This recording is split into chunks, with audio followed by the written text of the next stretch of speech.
ಉಪಚುನಾವಣೆ ಹೀನಾಯ ಸೋಲು ವಿಜೇಂದ್ರಗೆ ಸಂಕಷ್ಟ ತರುತ್ತಾ ಎನ್ನುವ ಪ್ರಶ್ನೆಗಳು ಇದೀಗ ಮೂಡ್ತಾ ಇದೆ. ವಿಜೇಂದ್ರ ರಾಜ್ಯಾಧ್ಯಕ್ಷ ಸ್ಥಾನಕ್ಕೆ ಕುತ್ತು ತರುತ್ತಾ ಈ ಸೋಲು. 3 ಕ್ಷೇತ್ರಗಳ ಉಪಚುನಾವಣೆಯ ಹೊಣೆಗಾರಿಕೆಯನ್ನ ಹೊತ್ತಿದ್ರು ವಿಜೇಂದ್ರ. 3 ಕ್ಷೇತ್ರಗಳಲ್ಲೂ 10,000ಕ್ಕೂ ಅಧಿಕ ಲೀಡ್ನಲ್ಲಿ ಕಾಂಗ್ರೆಸ್ ಗೆದ್ದಿದೆ. ವಿಜೇಂದ್ರ ರಾಜ್ಯಾಧ್ಯಕ್ಷ ಸ್ಥಾನಕ್ಕೆ ಈ ಸೋಲು ಡ್ಯಾಮೇಜ್ ಮಾಡುತ್ತಾ ಎನ್ನುವ ಪ್ರಶ್ನೆಗಳು ಕೂಡ ಇದೀಗ ಮೂಡ್ತಾ ಇದೆ.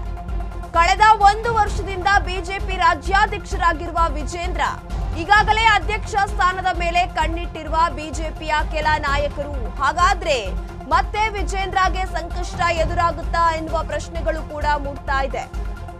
3 ಕ್ಷೇತ್ರಗಳಲ್ಲೂ ಕೂಡ ಕಾಂಗ್ರೆಸ್ ಭರ್ಜರಿ ಮತಗಳನ್ನ ಪಡೆಯುವ ಮೂಲಕ ಗೆಲುವನ್ನ ಸಾಧಿಸಿದೆ. ವಿಜೇಂದ್ರ ರಾಜ್ಯಾಧ್ಯಕ್ಷರಾಗಿ ಏನ್ ಮಾಡಿದ್ರು ಎನ್ನುವ ಪ್ರಶ್ನೆಗಳು ಮೂಡೋದು ಕೂಡ ಸಹಜ. ಹೈಕಮಾಂಡ್ ಏನಾದ್ರೂ ಈ ರೀತಿ ತೀರ್ಮಾನವನ್ನ ಕೈಗೊಂಡ್ರೆ ರಾಜ್ಯಾಧ್ಯಕ್ಷ ಸ್ಥಾನದಿಂದ ವಿಜೇಂದ್ರ ಕೆಳಗೆ ಇಳಿಯುವ ಸಾಧ್ಯತೆ ಕೂಡ ಕಂಡು ಬರುತ್ತೆ.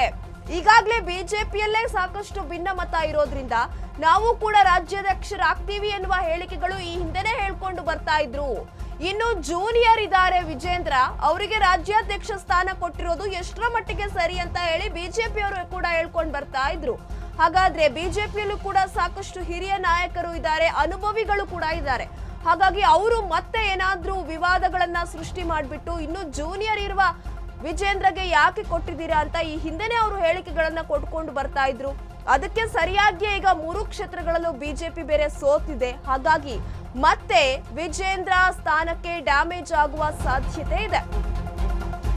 ವಿಜೇಂದ್ರ ರಾಜ್ಯಾಧ್ಯಕ್ಷರಾದ ಬಳಿಕ 2 ಬಣಗಳಾಗಿರುವ ಬಿಜೆಪಿ ಬೈ ಎಲೆಕ್ಷನ್ ಫಲಿತಾಂಶದಲ್ಲೂ ಬಣಗಳ ನಡುವೆ ವಾಕ್ಸಮರ ಜೋರಾಗಿ ಕಂಡು ಬಂದಿತ್ತು.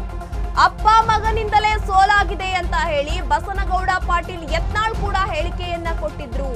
ತೀವ್ರ ವಿರೋಧವನ್ನ ವ್ಯಕ್ತಪಡಿಸಿರುವ ವಿಜೇಂದ್ರ ಟೀಮ್ ರಾಜ್ಯದಲ್ಲಿನ ಬೆಳವಣಿಗೆ ಬಗ್ಗೆ ಬಿಜೆಪಿಯವರು ಕೂಡ ಸಾಕಷ್ಟು ಗಮನಿಸ್ತಾ ಇದ್ದಾರೆ. ಹಾಗಾದ್ರೆ ಬಿಜೆಪಿ ಹೈಕಮಾಂಡ್ ಮುಂದಿನ ದಿನಗಳಲ್ಲಿ ಯಾವ ತೀರ್ಮಾನವನ್ನ ಕೈಗೊಳ್ಳಬಹುದು?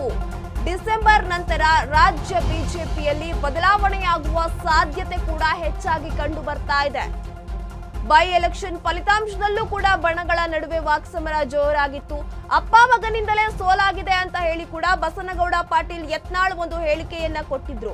ಈ ಹೇಳಿಕೆ ಕೊಟ್ಟ ಬೆನ್ನಲ್ಲೇ ವಿಜೇಂದ್ರ ಅವರು ಕೂಡ ಇದನ್ನ ತೀವ್ರವಾಗಿ ವಿರೋಧವನ್ನ ವ್ಯಕ್ತಪಡಿಸಿದ್ರು. ವಿಜೇಂದ್ರ ಅವರ ಟೀಮ್ ಈಗಾಗಲೇ ರಾಜ್ಯದಲ್ಲಿ ಬಿಜೆಪಿಯಲ್ಲೇ ಕೂಡ 2 ಬಣಗಳು ಆಗಿದೆ. ಒಂದು ವಿಜೇಂದ್ರ ಬಣ ಅಂತ ಹೇಳಿದ್ರೆ ಒಂದು ಬಸನಗೌಡ ಪಾಟೀಲ್ ಯತ್ನಾಳ್ ಬಣ ಅಂತಾನೆ ಹೇಳ್ಬೋದು.